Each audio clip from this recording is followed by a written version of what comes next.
জালিকুম বেমা কুনতুম তাফরাহুনা ফিল আরদি বিগাইর হক, যে তোমাদেরকে বিপদগামী কেন করা হলো? এই জন্য যে তোমরা পৃথিবীতে অহংকার করতেছিলে অন্যায়ভাবে। তাফরাহুনা মানে অহংকার, তোমরা পৃথিবীতে অন্যায়ভাবে অহংকার করতেছিলে।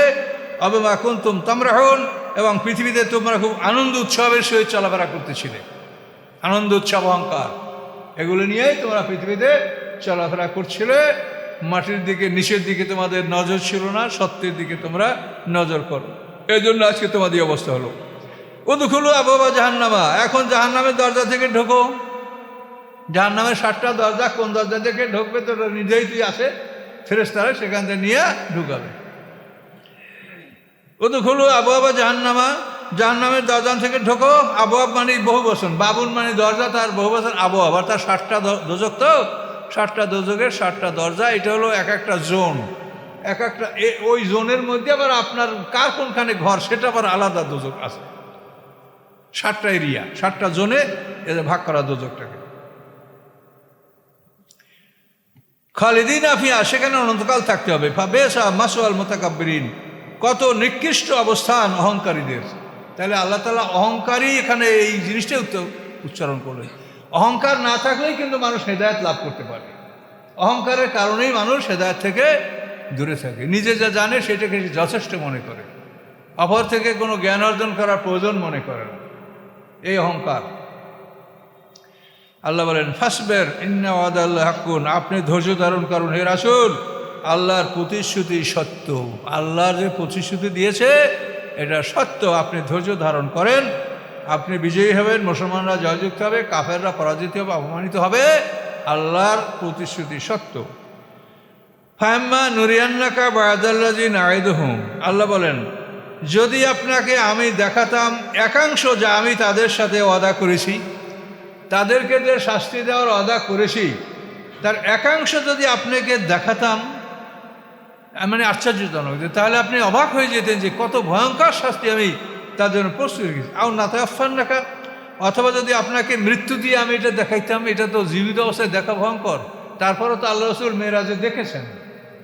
অথবা আপনাকে আমি মৃত্যু দিয়ে দিতাম যাতে আপনি এগুলো দেখতে পারেন, তো এটা আপনাকে দেখাই নেই, আমি বলছি, এটা আপনি বিশ্বাস করছেন। এই কোরআন হচ্ছে হক্কুল ইয়াকিন, ইলমুল ইয়াকিন, আইনুল ইয়াকিন, হক্কুল ইয়াকিন। কোরআন হচ্ছে হক্কুল ইয়াকিন, কোনো সন্দেহ নয়। আপনাকে এখানে বলছি, আমাদেরকে আল্লাহ এখানে বলছেন, এখানেই আমরা এটা 100% বিশ্বাস করে নিব, এটা হক্কুল ইয়াকিন। নাতাফানা ফাইলাইনা ইরজাউন, তাদের সবার প্রত্যাবর্তন আমারই কাছে।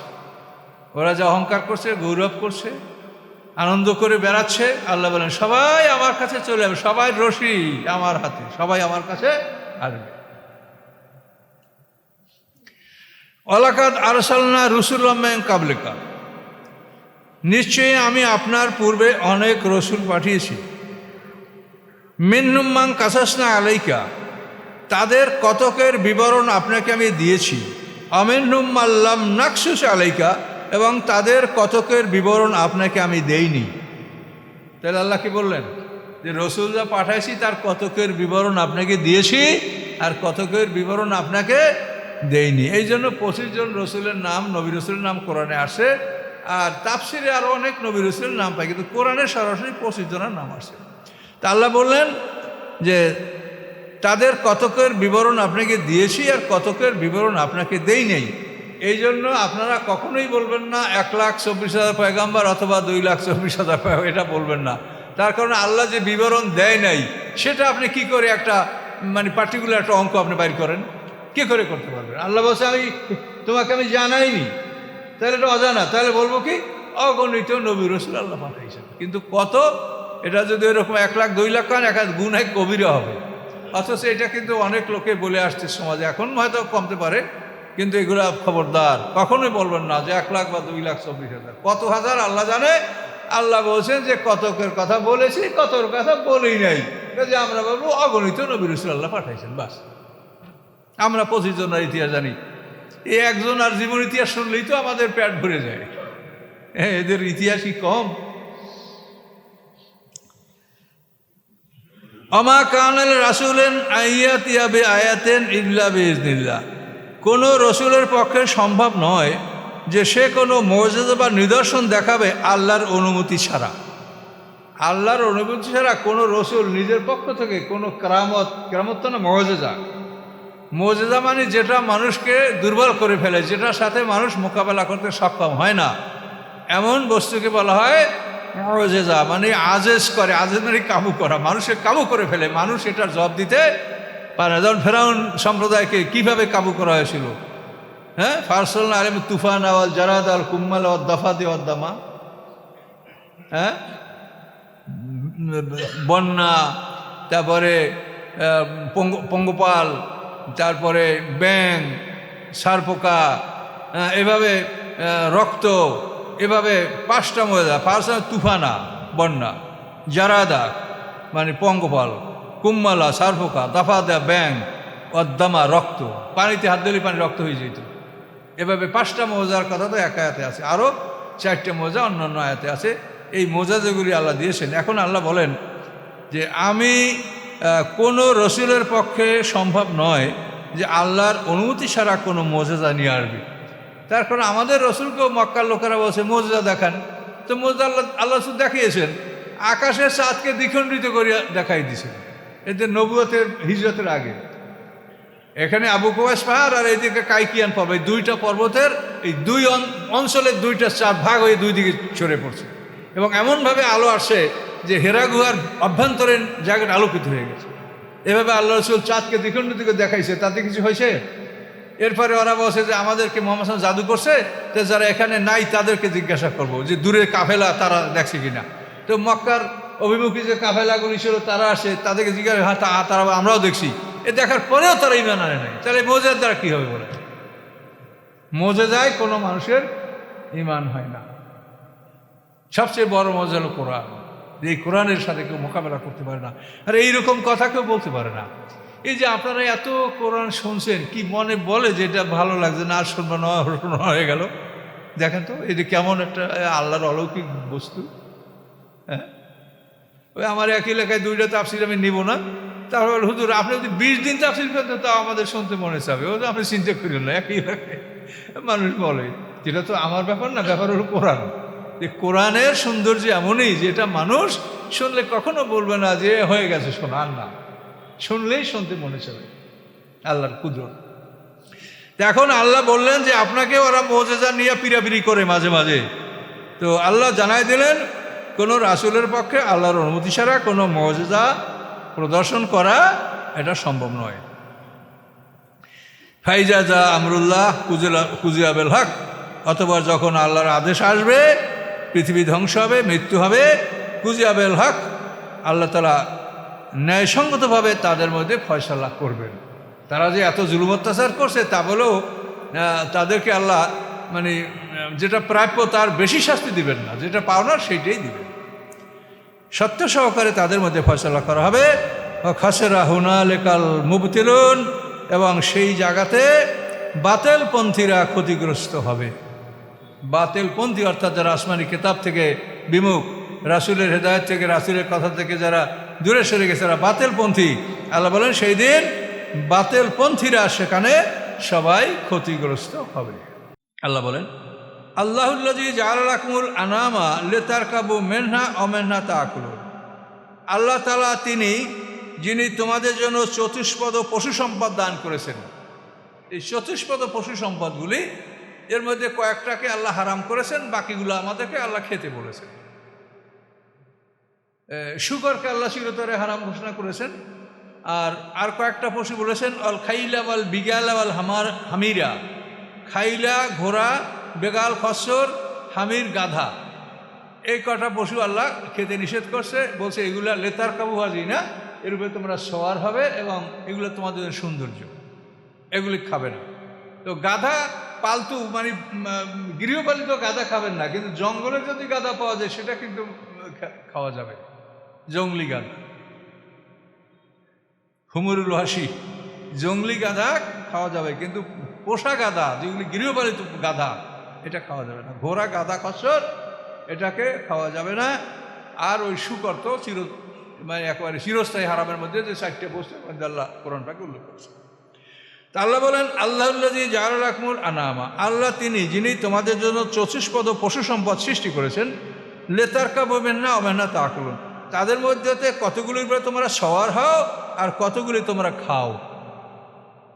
আমরা ছাগলের তো সওয়ার হই না, তো গরুতেও কেউ সওয়ার হয় না, তো গরু হাল বায়, গাড়ি টানে, কিছুটা ফাংশন গরুর আছে। তো লিতারকাবুহা, তোমরা ওর উপরে আরোহণও করো আর ওর থেকে তোমরা খাচ্ছ। কোনো একটা উট চলতে পারে না, গরু বিরুদ্ধ হয়ে গেছে, তারপরও আমরা সেটাকে জবে করে খেয়েই ফেলি। তো আল্লাহ এটা বললেন যে আমি এটা সৃষ্টি করছি তোমাদের জন্য, তোমরা বাহন হিসাবে ব্যবহার করবে। এই যে গাধাকে বিস্ট অফ বার্ডেন বলা হয়, বোঝাবাহী জন্তু গাধা। গাধা কিন্তু খুব বোঝা বইতে পারে, ও পশু খুব শক্তিশালী। অলাকুম ফিহা মানাফেউ, এবং এই চতুষ্পদ পশুগুলির মধ্যে তোমাদের জন্য রয়েছে নানাবিধ উপকার। তার পশম দ্বারা তোমরা শীত বস্ত্র নির্মাণ করো, চামড়া দ্বারা তোমরা জুতা, ব্যাগ, থলে ইত্যাদি তোমরা তৈরি করো। লিতাবলুগু আলাইহা হাজাতান ফি সুদুরিকুম, এবং এই পশুগুলির সাহায্যে তোমরা তোমাদের অন্তরের আকাঙ্ক্ষা পূরণ করে থাকো, যে তোমরা যেখানে যাবে সেখানে এই পশুগুলির সওয়ার হয়ে তোমরা গন্তব্যস্থলে পৌঁছো। এটা হলো তোমাদের আকাঙ্ক্ষা পূরণ করা।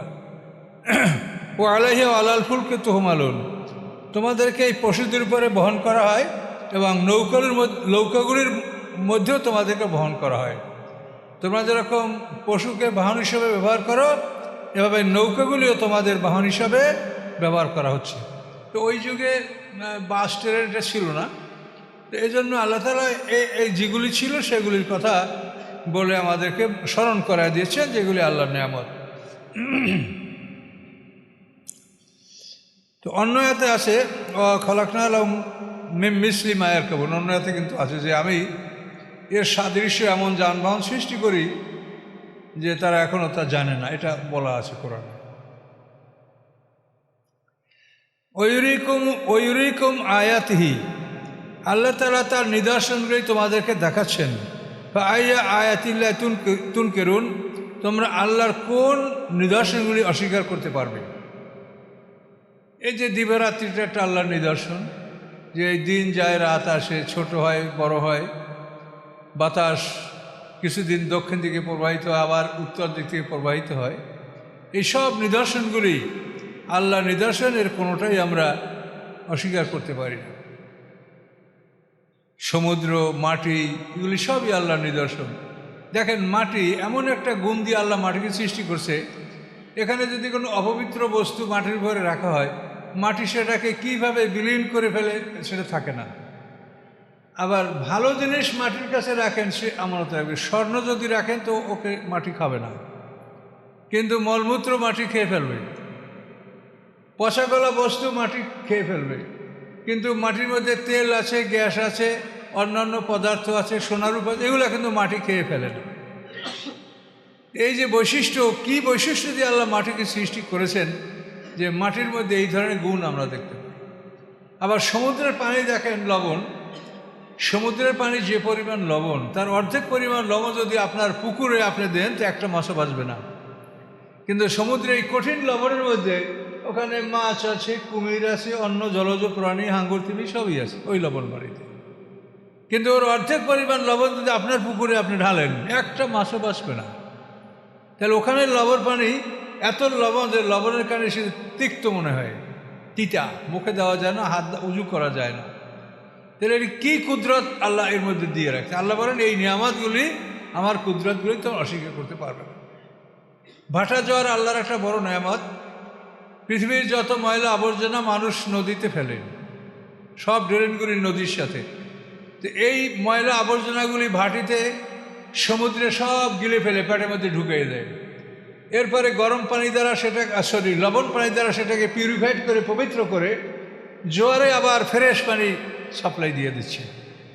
তো আবর্জনাগুলো পেটের মধ্যে নিচ্ছে সমুদ্র সাপ, এগুলিকে লবণ দ্বারা ফ্রেশ করে জোয়ারে আবার সুন্দর পানি আপনাকে দিচ্ছে। এমন সুন্দর পানি, মাছ এগুলি দেখলে মাছগুলি সব লাফাতে থাকে এই জোয়ারের পানিতে, আনন্দ করে মাছেরা।